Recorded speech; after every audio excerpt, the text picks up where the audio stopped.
بسم اللہ الرحمن الرحیم نحمدہ و نصلی علی رسولہ الکریم۔ آپ دیکھ رہے ہیں پس منظر اور میں ہوں آپ کا میزبان ساجد ورک۔ ناظرین کرام، پاکستان کی تاریخ کوئی اتنی خوشگوار نہیں ہے۔ جب سے پاکستان بنا ہے ہمیشہ غیر ملکی طاقتوں کا اس پہ یوں کہیں کہ قبضہ رہا ہے۔ آج بھی پاکستان امریکی دباؤ کا شکار ہے اور آج سے 75 سال پہلے بھی امریکہ کے دباؤ کا شکار رہا ہے۔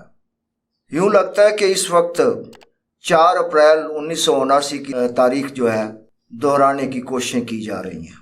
پاکستان کے مایہ ناز کرکٹر، عالمی ورلڈ کے بہت بڑے جانے پہچانے اور نامور اور پاکستان کے ہیرو اور سابق وزیر اعظم پاکستان تحریک انصاف کے چیئرمین عمران خان کے خلاف ایسی کوششیں کی جا رہی ہیں جو آج سے 50 سال پہلے شہید ذوالفقار علی بھٹو کے ساتھ ہوئی تھی۔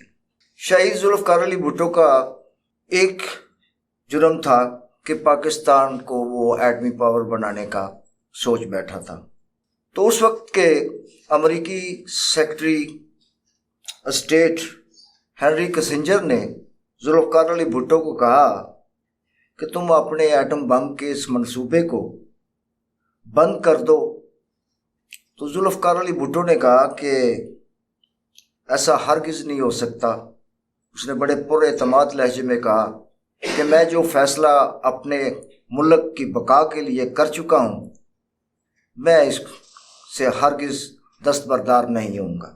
تو آپ نے دیکھا کہ ذوالفقار علی بھٹو کے اس منصوبے کو پاکستان نے پایا تکمیل تک پہنچایا اور اس وقت پاکستان ان کی اس کوشش کی وجہ سے دنیا کا 7واں ایٹمی ملک ہے، جس پر ہینری کسنجر نے ذوالفقار علی بھٹو سے کہا کہ یہ تمہاری ہٹ دھرمی جو ہے یہ تمہیں نشان عبرت بنا دے گی۔ تو ذوالفقار علی بھٹو کے اس وقت مسکراتے ہوئے یہ الفاظ تھے کہ آئی ڈیم کیئر۔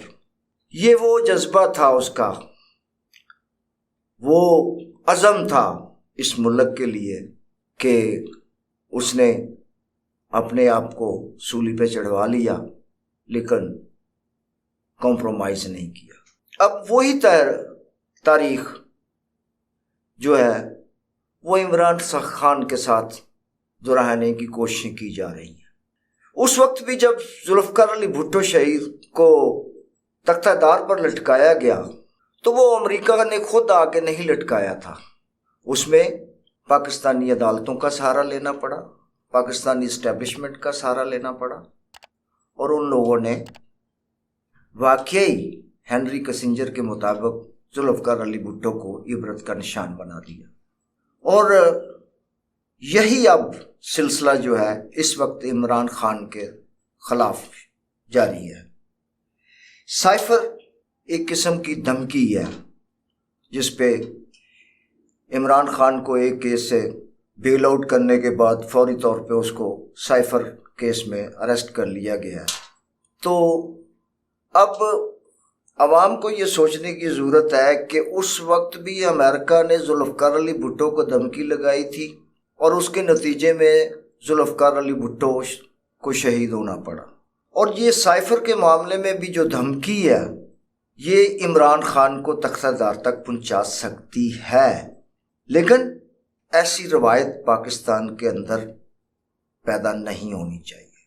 پاکستان کے جو مقتدر ادارے ہیں ان کو یہ سوچنے کی ضرورت ہے، انہیں یہ فیصلہ کرنے کی ضرورت ہے، یہ ایک عزم کرنے کی ضرورت ہے، اپنے اندر مصمم ارادے کو قائم کرنے کی ضرورت ہے کہ وہ امریکی دباؤ سے باہر نکل کر اپنے فیصلے کرے۔ تحریک انصاف سے سیاسی اختلافات ہر سیاسی جماعت کے ہو سکتے ہیں، ہوتا بھی ہے، ہونا بھی چاہیے، لیکن میں یہ سمجھتا ہوں کہ پاکستان کی تمام سیاسی جماعتوں کو اس وقت عمران خان کے اس دھمکی امیز سائفر کے خلاف اس کا ساتھ دینا چاہیے۔ باقی جہاں تک میری اپنی رائے ہے، میں کسی تناظر میں یہ بات کہنے جا رہا ہوں کہ عمران خان کے ساتھ ایسا ہرگز نہیں ہوگا کہ اسے شہید ذوالفقار علی بھٹو کی طرح نشان عبرت بنایا جائے۔ اس کو ریلیف ملے گا۔ اس کی چند ایک وجوہات ہیں جس کو ابھی تک عمران خان صاحب، چیئرمین تحریک انصاف اور سابق وزیر اعظم ان کی وضاحت نہیں کر سکے۔ ان پر لگائے گئے الزامات کی آج تک نہ انہوں نے کبھی تصدیق کی ہے اور نہ ہی کبھی تردید کی ہے۔ عمران خان صاحب بہت اچھے آدمی ہیں، بحیثیت انسان بہت اچھے آدمی ہیں۔ میری بھی 2-4 ملاقاتیں رہی ہیں ان سے ماضی میں۔ جب 92 کا ورلڈ کپ جیتا انہوں تو اس کے بعد جب وہ شوکت خانم میموریل ہاسپٹل کے لیے باہر نکلے تھے تو اس دوران میری بھی ملاقاتیں رہی ہیں۔ اور ہٹ درمی کا جہاں تک تعلق ہے، ہٹ درمی اگر ذوالفقار علی بھٹو میں تھی تو عمران خان صاحب کے اندر بھی کم نہیں ہے۔ لیکن میں اکثر پروگرام میں ذکر کر چکا ہوں کہ انڈر ڈیولپ کنٹریز میں کوئی شخص بھی اپنی منزل سے منتخب نہیں ہوتا۔ اس کے پیچھے عالمی طاقت، ملٹری اسٹیبلشمنٹ، سول اسٹیبلشمنٹ اور چوتھا اس کا اپنا عوامی ووٹ ہوتا ہے۔ اس میں بھی کوئی دو رائے نہیں ہے کہ اگر ماضی کے حکمرانوں کو اسٹیبلشمنٹ اور امریکہ لے کے آئی تھی تو عمران خان کو بھی وہی لے کے آئے تھے۔ اب اختلافات کہاں شروع ہوئے کہ عمران خان کو جو ٹاسک دیا گیا تھا وہ پورا نہیں کر پائے۔ وہ ٹاسک جو تھا وہ پورا نہیں کر پائے۔ عمران خان پر چند ایک الزامات ہیں جن کی آج تک انہوں نے وضاحت نہیں کی۔ سب سے پہلے روزنامہ نوائے وقت راولپنڈی نے اپنی لو کے نیچے ایک 2 کالم خبر چھاپی تھی جس کی سرخی کچھ یوں تھی کہ وسط ایشیا میں یہود 2022 تک مکمل قابض ہو جائے گی، اور اس کی نیچے ذیلی تھی کہ پاکستان میں اس مقصد کے لیے ایک کرکٹر عمران خان کو یہ ٹاسک دیا گیا ہے۔ یہ میں 1996 2 مئی کی بات کر رہا ہوں۔ اس سے پہلے حکیم سعید جو سابق گورنر سندھ رہے ہیں، انہوں نے بھی اپنے جاپان نامہ میں صفحہ نمبر 12، 13 اور 14 میں عمران خان کا اسی حوالے سے ذکر کیا ہے کہ عمران خان یہودی لابی کا آدمی ہے۔ اسی زمانے میں جب کہ تحریک انصاف ابھی معرض وجود میں نہیں آئی تھی تو ڈاکٹر اسرار احمد جو کہ ہمارے بہت بڑے مذہبی اسکالر تھے، انہوں نے بھی عمران خان کے بارے میں کچھ ایسا ہی کہا تھا۔ ان کی ویڈیو آج بھی آپ یوٹیوب پہ دیکھ سکتے ہیں۔ ہفتہ روزہ پاکستان کینیڈا، ہمارے ایک پاکستانی شہری ہیں وہاں پہ جن کا وہ ہفتہ روزہ ہے، اس میں 8 کالم کی ایک لیڈ شائع ہوتی ہے کہ قادیانیوں کو غیر مسلم قرار دینا حکومت کی بہت بڑی غلطی تھی عمران خان، یہ اس کا ہیڈنگ تھی۔ ساتھ ہی ساتھ اس کی کیچ لائنیں جو مطلب ذیلیاں تھیں اس میں بھی دیگر چیزیں اسی طرح کی شامل تھی، جیسے میں نے بتایا کہ ڈاکٹر اسرار احمد اور حکیم سعید صاحب نے کہا تھا، ان کے بارے میں پیش گوئی کی تھی۔